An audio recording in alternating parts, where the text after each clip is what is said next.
함께 나눌 말씀 누가복음 1장 26절에서 56절까지의 말씀입니다. 말씀이 길기 때문에 39절부터 56절까지 읽도록 하겠습니다.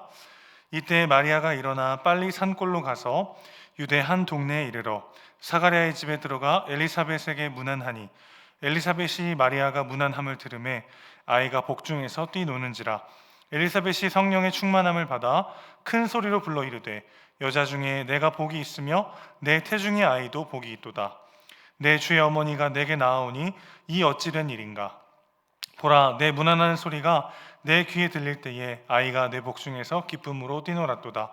주께서 하신 말씀이 반드시 이루어지리라고 믿는 그 여자에게 복이 있도다. 마리아가 이르되 내 영혼이 주를 찬양하며 내 마음이 하나님 내 구주를 기뻐하였음은 그의 여종의 비천함을 돌보셨음이라.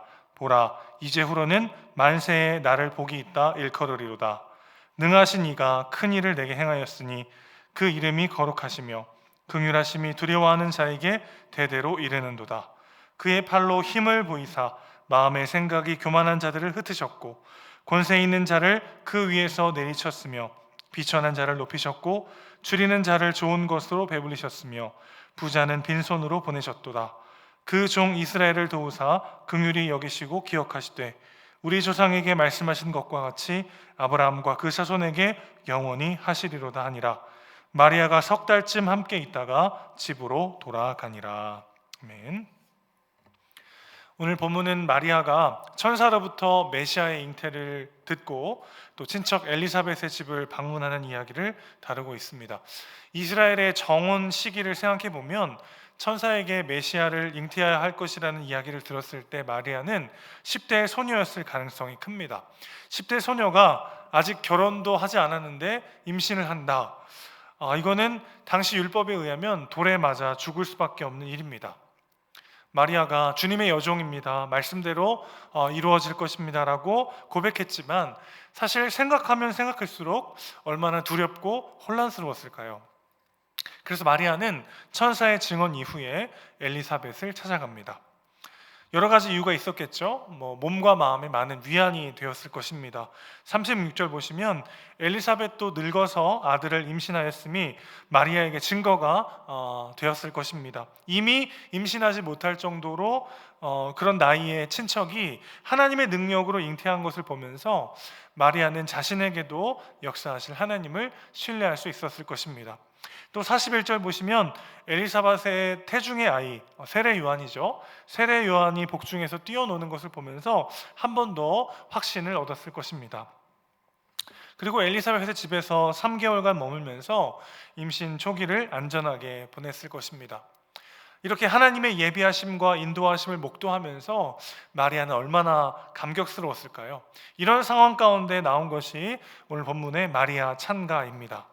마리아는 이스라엘이 포로 상태에서 해방되는 미래를 기대하면서 노래하고 있는데요. 이러한 기대는 하나님께서 아브라함에게 약속하신 내용에 근거를 두고 있습니다. 오늘은 이 마리아 찬가를 중점으로 말씀을 한번 나눠보려고 하는데요.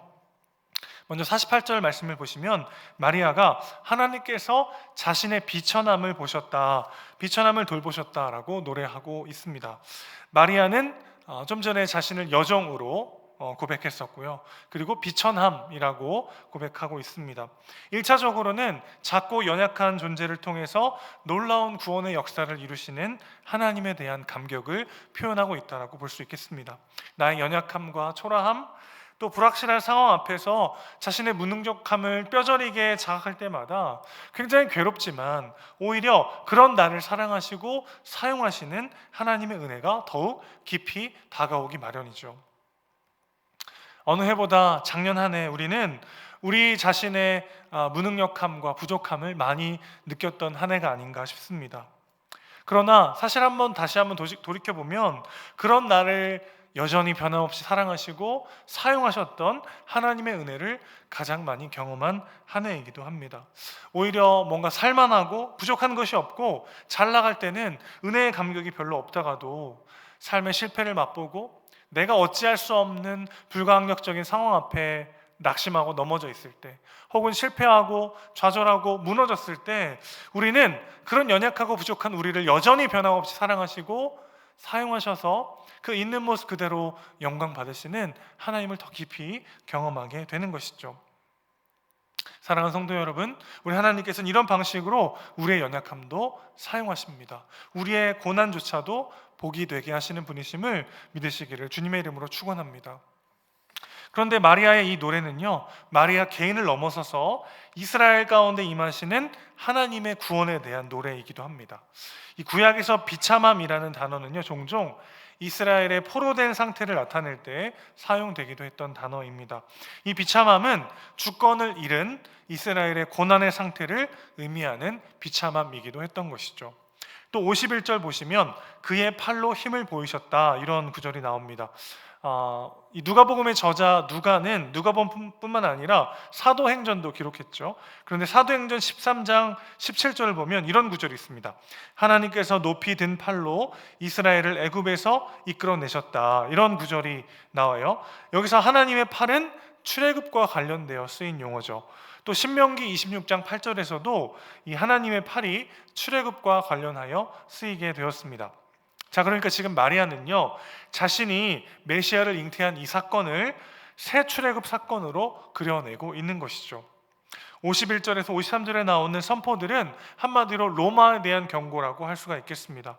하나님은 교만한 자들을 흩으시고 권세 있는 자들을 그 위에서 내리치셨으며 부자는 빈손으로 보내셨다. 당대 최강 대국이었던 세계적 제국인 로마, 눈에 보기에 그 앞에 마리아는 너무나도 비참하고 연약하고 초라한 존재일 수밖에 없죠. 그런데 바로 그 몸속에 진정한 만왕의 왕이신 예수 그리스도가 잉태되었습니다. 이것을 보면서 자신을, 그 연약한 나 자신을 사용하시는 하나님 앞에 감격할 뿐만 아니라 그 로마의 압제에 있었던 이스라엘을 구원하시는 하나님을 노래하고 있는 것이죠. 비천한 자는 이스라엘을 뜻합니다. 그 비천한 자를 높이시고 굶주린 자들에게 배부름을 허락하시는 하나님을 마리아는 지금 노래하고 있습니다. 누구를 통해서 이런 일들이 벌어지게 됩니까? 메시아 예수를 통해서죠. 그런데 지금 마리아는요, 미리 선포하고 있습니다. 여전히 로마는 세계를 지배하는 대제국이었습니다. 그런데 마리아는요, 아직 완성되지 않았지만 이미 자신의 삶 속에 임하신 하나님의 일하심을 믿음의 눈으로 바라보면서 담대히 선포하고 있는 것이죠. 하나님께서 세상 제국을 밟으시고 진짜 왕을 보내셨습니다. 그분이 비천하고 줄인 자들에게 구원을 선포하셨습니다. 이렇게 마리아는 지금 노래하고 있습니다. 현실을 바라보면 답답하지만 우리에게 약속하신 하나님의 구원을 믿음의 눈으로 바라보면서 담대히 오늘을 살아내시는 저와 여러분 되시기를 주님의 이름으로 축원합니다. 우리의 구원의 여부가 만약 우리의 능력에 달려 있다면 얼마나 불안할 수밖에 없습니까? 그러나 우리 구원의 여부는 하나님의 자비, 하나님의 언약에 그 기반을 두고 있습니다. 54절 보시면요, 긍휼히 여기시고 기억하신다, 이렇게 노래하고 있죠. 이것은 하나님이 이스라엘에게 베푸시는 자비를 의미합니다. 하나님께서 아브라함에게 약속하신 그 약속을 근거하여 이스라엘에게 베풀어 주시는 자비를 노래하고 있는 것이죠. 창세기 17장 7절에서 8절에 보면 이런 말씀이 있습니다. 내가 내 언약을 나와 너 및 내 대대 후손 사이에 세워서 영원한 언약을 삼고 너와 내 후손의 하나님이 되리라. 내가 너와 내 후손에게 내가 거류하는 이 땅 곧 가나안 온 땅을 주어 영원한 기업이 되게 하고 나는 그들의 하나님이 되리라. 이렇게 하나님은 아브라함과 언약을 맺으셨어요. 그리고 시간이 많이 지났습니다. 그리고 이스라엘 백성들은 이 언약에 신실하지 못했지만 하나님은 끝까지 이 언약을 기억하셨습니다. 그리고 마침내 예수 그리스도로 인해 온전히 이 언약을 이뤄내신 것이죠. 그리스도의 죽으심과 부활로 인해서 우리 모두가 이 아브라함의 언약의 수혜자가 되었습니다. 우리는 예수로 인해서 영적인 아브라함의 후손이 되었습니다. 그러니까 지금 마리아의 이 감격과 노래는 이스라엘을 새롭게 구원하실 하나님의 놀라운 은총과 자비에 대한 노래였지만, 그러나 그것은 그 노래에 끝나는 것이 아니라 온 열방을 향한, 영적으로 아브라함의 후손된 우리를 향한 하나님의 놀라운 구원을 노래하는 것으로 하나님은 사용하고 계신 것이죠. 아마 마리아도 그 사실조차는 그 사실 자체는 알지 못했을 것입니다. 그러나 하나님은 이 노래를 통해서 오늘 우리에게 말씀하십니다. 아브라함의 그 언약을 근거하여 기어이 이스라엘 가운데 메시아 예수를 보내시고 온 인류를 구원하시는 그 하나님의 능력과 사랑이 오늘 우리에게 쏟아지고 있음을 하나님은 말씀하고 계신 것이죠. 이스라엘에게 가나안 땅을 주셨던 하나님은 우리에게 영원한 하나님의 나라를 기업으로 주실 것입니다. 시간과 공간을 뛰어넘어 존재하시는 우리 하나님께서 인간의 몸을 입고 이 세상에 오신 것 자체가 너무나도 상식 밖의 일이고 도저히 상상할 수 없는 일이죠. 그것도 처녀의 몸을 통해서 가장 낮은 자리로, 가장 비참한 자리로 오셨습니다. 그런데 여러분, 원래 구원의 역사는 우리의 상식을 뛰어넘는 방법으로 이루어졌습니다. 그렇기 때문에 그 하나님의 놀라운 사랑과 구원의 역사가 와닿지 않는다 할지라도, 때로는 손에 잡히지 않고 이해되지 않는다 할지라도 믿음의 눈으로 그 구원의 손길을 바라보는 우리 모두가 되길 소원합니다. 하나님은 오늘도 우리와 함께하고 계십니다. 가장 연약하고 가장 초라한 한 소녀를 사용하셔서 가장 위대한 구원의 역사를 완성하신 그 하나님께서는요, 오늘 우리에게 새 출애굽을 약속하시고 영원한 하나님의 나라를 기업으로 주시겠다고 약속하십니다. 아직 우리 삶 속에 어려움이 남아있고 고난이 남아있지만 우리 하나님은 그 모든 것들을 사용하셔서 합력하여 선을 이루실 줄로 믿습니다. 와닿지 않는, 때로는 고난과 어려움 앞에 절망할 수밖에 없는 현실이 지속되는 그런 삶을 살아간다 할지라도 오늘도 그 언약을 신실하게 지키시고 기어이 우리를 하나님의 온전한 자녀로 완성시키실 하나님의 신실하심을 신뢰하며 담대히 주어진 하루를 살아가는 저와 여러분 되시기를 주님의 이름으로 축원합니다. 아멘. 기도하겠습니다. 아버지 하나님, 작고 연약한 한 소녀를 통해 메시아를 보내셔서 구원의 길을 여셨던 그 하나님의 놀라운 행하심을 다시 한번 묵상합니다.